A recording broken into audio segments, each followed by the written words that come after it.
মির্জা আব্বাস তিনি অসুস্থ হয়ে পড়েছেন। কালকে সংসদের প্রথম অধিবেশন ছিল এবং পরবর্তীতে আমরা জানতে পারলাম যে তিনি অসুস্থ হয়ে পড়েছেন এবং এফআর কেয়ারে চিকিৎসাধীন অবস্থায় আছেন।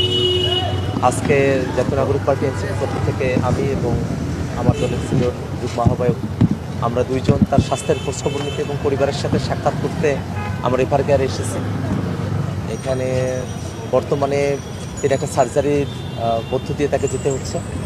সার্জারি রুমে তিনি আছেন এবং আমরা তার পরিবারের সাথে কথা বলেছি, আমরা তার স্বাস্থ্যের খোঁজখবর নিয়েছি। আমরা তার জন্য দোয়া করি।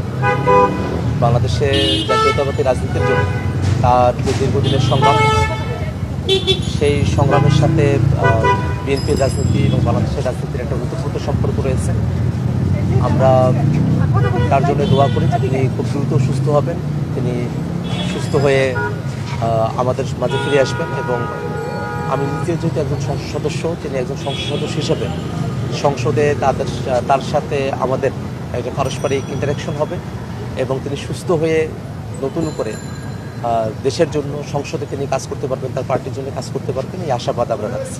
রাজনীতিতে আলোচনা সমালোচনা এবং রাজনীতিতে যারা প্রতিদ্বন্দ্বী প্রার্থী হন আর কি, তাদের মধ্যে নানা ধরনের বাকবিতণ্ডা এবং কথার চালাচালি নানা পর্যায়ে এটা হয়ে থাকে আর কি। তবে সামগ্রিকভাবে যারা সাধারণ মানুষ আছেন তাদের সকলেরই প্রত্যাশার জায়গাটা থাকে যে কোনোভাবেই হোক বাংলাদেশের যে রাজনীতি সেটাতে যেন একটা সৌহার্দ্যের রাজনীতি সেখানে যেন চর্চিত হয়, যেন অন্তত দেখা হওয়া, কথা হওয়া এবং দেশের স্বার্থে কিছু বিষয় থাকে, যে বিষয়গুলোতে আমাদের সকলের আসলে একমত হবে, সেই বিষয়গুলোতে যাতে কোনোভাবে এমন বৈপরীত্য তৈরি না হয় যে আমরা আসলে দেশের ব্যাপারে একটা কনস্ট্রাকটিভ সিদ্ধান্ত আমরা নিতে ব্যর্থ হই।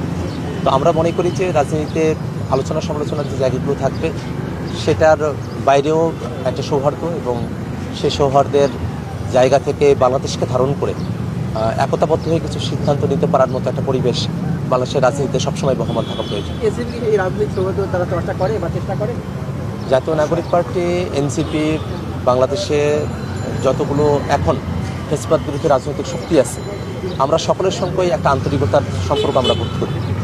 যারা ফেসিবাদী শক্তি ছিল, যারা ফেসিবাদের দোসর ছিল, তারা আসলে বাংলাদেশের মানুষের সাথে চূড়ান্ত অন্যায় করেছে এবং তারা সামগ্রিকভাবেই বাংলাদেশের রাজনীতিতে ফেসিবাদ বিরোধী যারা আছেন তারা শত্রুতে পরিণত হয়েছে। যারা ফেসিবাদী শক্তি তাদের সঙ্গে আমাদের আপোষের কোনো জায়গা নেই, কিন্তু যারা ফেসিবাদ বিরোধী শক্তি, যারা ফেসিবাদের বিরুদ্ধে দীর্ঘ সময় ধরে আন্দোলন এবং সংগ্রাম করে এসেছেন, এই প্রত্যেকটা শক্তির সঙ্গে আমরা মনে করি যে আমাদের প্রতিযোগিতা থাকবে, পলিসির ভিন্নতা থাকবে, কিন্তু আমাদের রাজনৈতিক যে সৌহার্দ্য এবং সম্প্রীতি সেটা নিয়েই আমরা একত্রিতভাবে আমরা সামনের দিনে আমরা অগ্রসর হব। আপনারা খেয়াল করে দেখবেন আমাদের খুব অল্প সময়ের যে দলীয় রাজনৈতিক যে পথ চলা, সেখানে বিএনপি জামাত তাদের যে দলীয় প্রোগ্রামগুলো সেখানে আমরা গিয়েছি, আমাদের যে দলীয় প্রোগ্রামগুলো সেখানে তাদের নেতৃবৃন্দরা এসেছেন। আমাদের মধ্যে কিন্তু পারস্পরিক যোগাযোগ, মিথস্ক্রিয়া এবং এই সৌহার্দ্যবোধের যে চর্চা সেটা আমাদের মধ্যে আছে। আবার মতভিন্নতার জায়গাগুলোও রয়েছে। আমরা একই সাথে সংসদে গিয়েছি, আমরা বিরোধী দলে যারা আছি আমরা সংবিধান সংস্কার পরিষদের সদস্য হিসেবে শপথ নিয়েছি, তারা সেই শপথটা নেন নাই।